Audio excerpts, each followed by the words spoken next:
Good morning, Trojans. Today's date is Wednesday, April 18th, and it is a B-Day. The quote of the day today is, you use a glass mirror to see your face. You use works of art to see your soul. From George Bernard Shaw. That is right. And now we go to sports. Take it away. Touchdown, Trojans! A perfect moment of brilliance. Thanks, guys! Last night, our varsity girls lacrosse team honored its 13 seniors in an emotional senior night at Steve Ellison Field. These seniors started the program in its first official year of existence at Petaluma High 4 years ago, and the team, after this ceremony, continued its best season in program history. After a slow start, the Trojans turned it on in the second half, cruising by Rancho with quick strike offense and a stifling defense. Liz Monca had a hat trick, and seniors Edith Spoleto, Whitney Royal, and Nicole Costa all had 2 goals apiece in Petaluma's 11-5 victory. The team goes to 4-3 in league as they face Costa Thursday. The JV girls lost 13-2.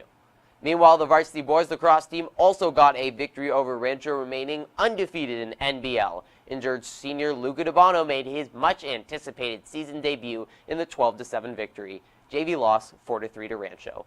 Casa will face the varsity boys lax team with the NBL title on the line on Thursday at Ellison Field.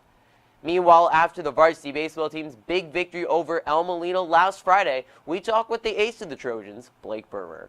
How are you doing after your outstanding pitching performance today against El Molino, undefeated no more in SCL?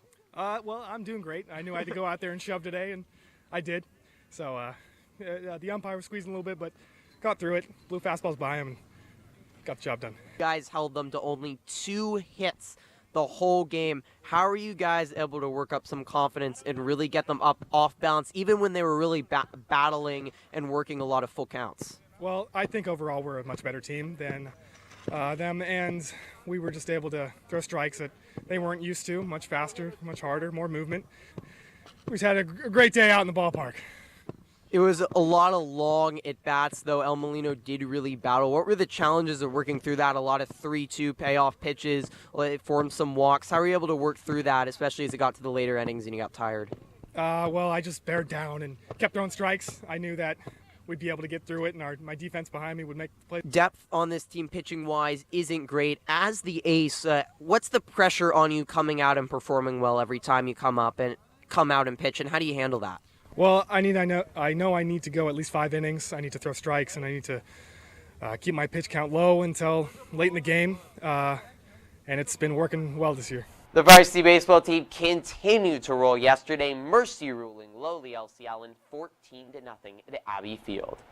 The varsity softball team destroyed a young Pioneer team yesterday 20-0, with Rachel Bless hitting 3 home runs while Chandler Mevis hit 2 over the fence.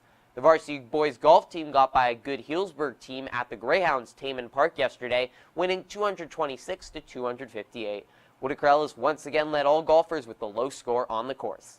The varsity boys tennis team also remained undefeated, easing by Healdsburg 7-0, with singles wad Nathan Wong having the most impressive victory of the day.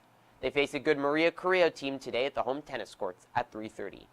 Meanwhile, the badminton team ended its losing streak, defeating Roseland Collegiate Prep up in Santa Rosa yesterday. Lastly, the track teams have their second league meet today, facing a strong El Molino team and LC Allen at Forestville. That's all for sports, and let's head back to Kameron and Aidan. Thanks, guys. Circle of Friends meets tomorrow at lunch in E1. Be sure to attend to have fun in a new Circle of Friends. Attention students, boys lacrosse will be competing against Casa Grande this Thursday the 19th. JV plays at 5:30 and varsity plays at 7 o'clock. Let's fill the grandstands to cheer our varsity boys to victory. The battle for the paddle begins. Go Trojans.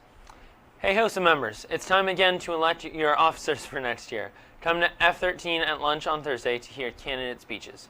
Also joining us will be Latino service providers. Come hear about opportunities for health service in our Latino community. All are welcome. On Friday, April 20th, PHS will be holding a voting drive. If you're 16 years or older, you can pre-register or register to vote. Voting is an integral part of our democracy. Indivisible Petaluma will have tables at lunch. 5th period at tutorial on Friday. So if you are 16 or older, make sure you come out and get registered. It was a wacky stripe there for a second. This coming Friday, 4/20, is the 20th anniversary of the school shooting at Columbine High School. Gun violence continues to be a significant health issue in the U.S. Raise awareness and show your support for ending gun violence by wearing orange on Friday. Orange #NeverAgain t-shirts are still available in F13 for just $10 in sizes small, large, and extra large. Last night, the band, choir, and color guard members came back from their New Orleans trip. It was an amazing, exciting experience that they will likely never forget. One of the most unanimously favorite experiences was exploring the French Quarter, the beautiful historic district of downtown New Orleans. The French Quarter was founded in 1718 as the original city of New Orleans and features unforgettable food, fun, music, shopping, and more around every corner. More favorites include the haunted French Quarter Ghost Tour, a performance at the cramped but world-famous Preservation Hall, a gator-filled tour of the Louisiana Bayou, and a night of dancing, music, and bowling at the Rock and Bowl. Welcome back to all who went on this one-of-a-kind trip. There will be a blood drive on Friday, April 27th from 9 in the morning to 1 in the afternoon in the library. If you are interested, please email Zach Clark at zclark19@petk12.org or Aidan Eustace at aeustace18@petk12.org for more details. In other news, the local paper, the Press Democrat, has won the Pulitzer Prize for breaking news, specifically for its coverage of the October wildfires. The newspaper feels honored to be awarded the most prestigious prize in American journalism, but are aware that the community is still recovering from all we lost. Ken Porter, the photographer responsible for the famous Day After cover photo, says it like this: "I feel proud that we won this prestigious award, but it's tempered by the loss and destruction that our community suffered," end quote.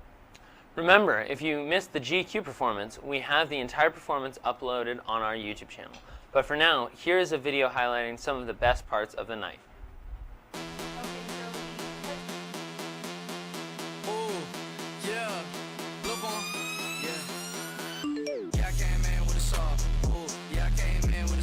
Yeah, top flat red raw, yeah, top flat red raw, yeah, I came in with a saw, ooh, yeah, I came in with a saw, ooh, top flat red raw, yeah, top flat red raw, yeah, walking in the trap like a boss, ooh, walking in the trap like a boss, walking in the trap like a boss, ooh, walking in the trap like a boss.